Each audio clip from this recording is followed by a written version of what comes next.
I really thought that we'd saw the end of Chris Wokes at Lords, but no, he's made his return. Fourth test in a row after bowling at 78 mile an hour, not swinging it and not seaming it. Chris Wokes is back in the side. Is this my biggest issue with the team? No, it's probably not. I really like Chris Wokes as a cricketer and as a bloke. He always seems really nice whenever you see an interview or a podcast or anything he does.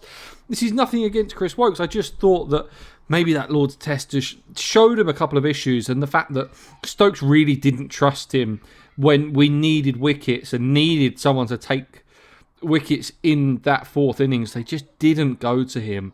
So I thought we would have moved on. Gus Atkinson obviously isn't ready to play cricket yet. It's surprising they've gone with Wokes and Karskinen. They've now played 4 tests in a row.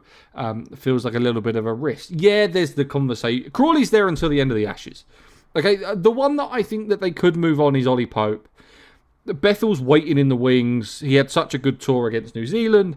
Do you think that, yeah, maybe he could go into the side? But I just think they're happy with that top order. Crawley and Pope are a worry. It's the same mistakes every single time that we see from them, but they're just not going to move on from it. I feel like as a fan base, you kind of have to accept that.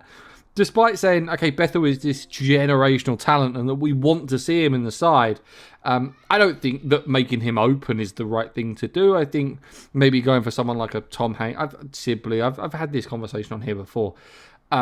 Zach Crawley is going to be there until the end of the Ashes. He plays like top quality fast bowling really well.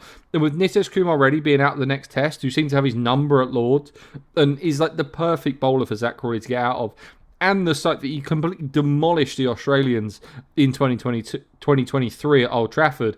Maybe it's looking good for Zach Crawley. Maybe we could see hit a big Zach Crawley 100, because that is always nice to see. The lineups: Crawley, Duckett, Pope, Root, Brooks, Stokes, Smith, Dawson, Wokes, Cast, Archer. It's great to see Dawson in there. That is a really, really deep batting lineup. The Cast scored a 50 in the last game and he's batting down at 10. Archer can throw the bat at it at number 11. Like, putting Dawson into that side just makes that side look so much better. The batting looks so deep. The bowling looks fine. I think Dawson's a better spinner than Bashir. I would have picked him from the start, so I'm really happy that he's in the side. Old Trafford has historically spun. I'm not sure if it has done in the last couple of years necessarily. It'll be interesting to see what India do, whether they bring Kuldeep in, but 3 spinners on Old Trafford when it looks like it's going to be grey and miserable for the whole 5 days seems a bit of a push. But apart from, I'd probably have Bethel in the side for Pope. That's what I'd pick. Maybe Wokes out, Potts in, but he's not even in the squad, so who knows?